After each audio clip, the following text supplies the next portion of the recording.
come to Canada as a tourist.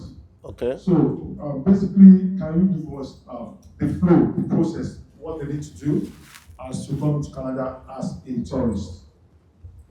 Um, Once again, my name is Tosin Ojodo. Sorry, sincerely pardon my voice today, just one of those days. So, visiting Canada as a tourist. So, before then, what's a visitor's visa? I want you to give you a little bit of background about that. So, the official name for that is TRV, Temporary Resident Visa. And as such, you will know the meaning as we proceed. So, and you're wondering who might name this TRV we're talking about. We have citizens of certain countries. Our country, Nigeria, being one of such countries, okay? If you're coming to visit Canada, you could visit Canada, by the way, as a tourist, or you're visiting family and friends. You can visit as a businessman. You can have short courses. It could be an event. So, but what I will be talking about precisely, it's you visiting as a tourist. And I didn't mention that Nigeria is one of the countries that is required to have a visa before you can come to Canada. There's some countries, like most of the European countries, you hear about the electronic travel authorization, which is called the ETA. So they're exempted from TRV. Okay. Now this TRV we're talking about, what's the validity? Usually it's valid for 10 years, but an officer wouldn't issue beyond the validity of your passport. So when you're traveling out, I always advise people, if you have just few years, a year or two in your passport, you might as well just cancel without prejudice. In such a way, you can get a new passport for 10 years so that you can maximize the opportunity, okay? So that, you can be issued 10 years, the full validity of the visitor's visa, okay? And at a stretch, of course, when maybe you got the visitor visa, you come into Canada, usually it's the duration of 6 months, no more. Of course, it's at the discretion of the CBS, the Canada Border Service Agencies.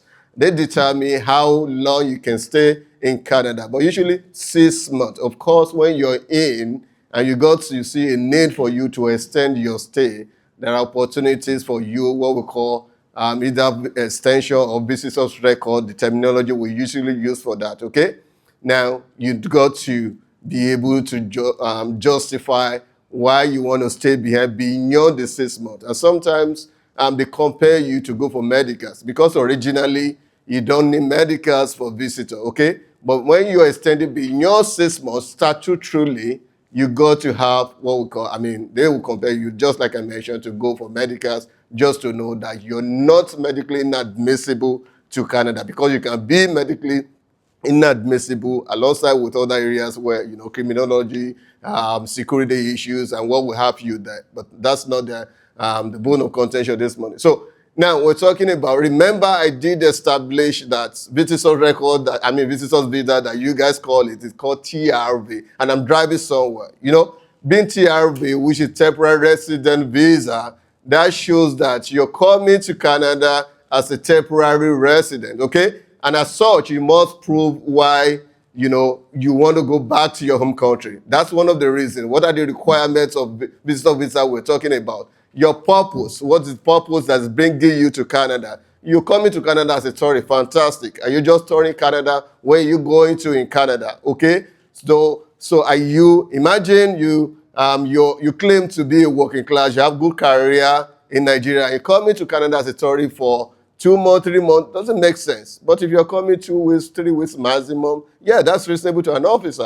I could put myself in position and they're like, yes, that makes sense, okay? And you have a good job, you're coming, or just like, I want to see what Canada looks like. I don't have any intention to stay in Canada. Fantastic. Sometimes that's, because most of these things, to the officers, of course, they're psychologists to a greater extent, and to be able to decipher if your intention is to live permanently or you're going back.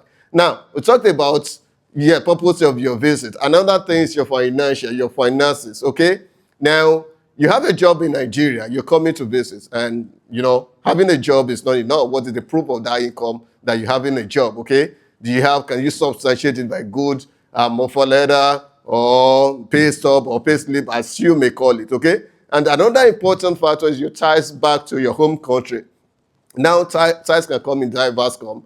You can have economic ties, you can have your career ties. Your property ties is part of it, as well. Of course, you got assets, could be the ties we were talking about. And your family, imagine. And sometimes people are from royal family. Maybe you are the next in line to be crowned. Who knows? So those are your ties to your home country. And the community, we'll be talking about building a network community and what will have you there. So those are important for you to form your ties back to Nigeria, and all those culminate into maybe the likelihood of you getting approved or getting denied for visitors visa. There's so many nuances to this.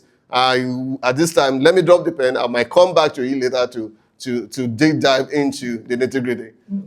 Those still hold on there. So Yes. as a tourist, let's say one of our participants, they want to come to Canada as a tourist. Of course, they don't have invitation letter.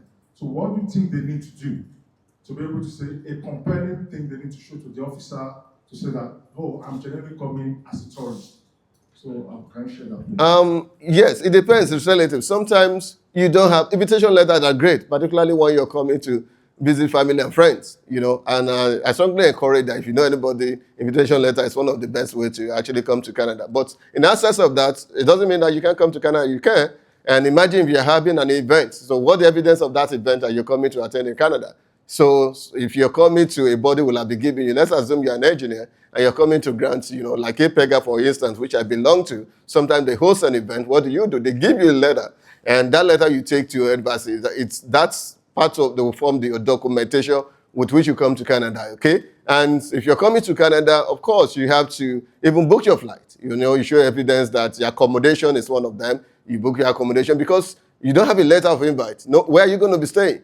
So you have to show evidence of your accommodation. Are you going to be staying in an hotel? Do you have a conference? Do you have anybody inviting you? What are you going to be attending precisely? Those are the things you want to prove. Your accommodation is very vital for you to be able to have your accommodation. Where you're going to stay, right? We talked about proof of fund. That's part of the living expenses. If you're coming to Canada for 2 weeks, 3 weeks, and an average, maybe an hotel, average per night, maybe $100. Multiply that by 14 or 21 days for 3 weeks. How much do you have that in your bank account? Do you have that evidence to show to immigration officials that, yes, after this, you're coming back? And imagine somebody coming to Banff. Banff is one of the highly mountainous area in Alberta, in Calgary area, or you're coming to Jasper or in Alberta because there are recreational areas and people visit. And you're flying from Ontario. It doesn't make sense. Ontario is another province entirely. Why? Because we have POE, Port of Entry in Alberta. Why do you want to go to Ontario? Those are the things that will raise question to CBSA officer, Canada Border Service Agency. So you don't want to create that impression, but there's things you must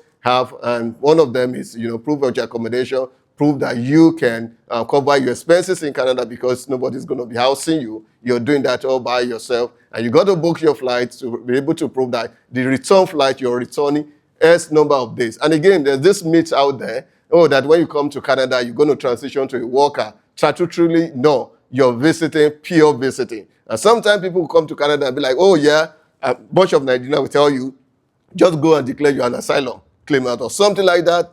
Mind you, that isn't the intention of a TRV. Whoever is telling you that, that's the myth out there. So we're going to be talking about asylum. We're going to be talking about those aspects of visiting. But again, this is just a snapshot of, a tourist visiting Canada. Is that okay?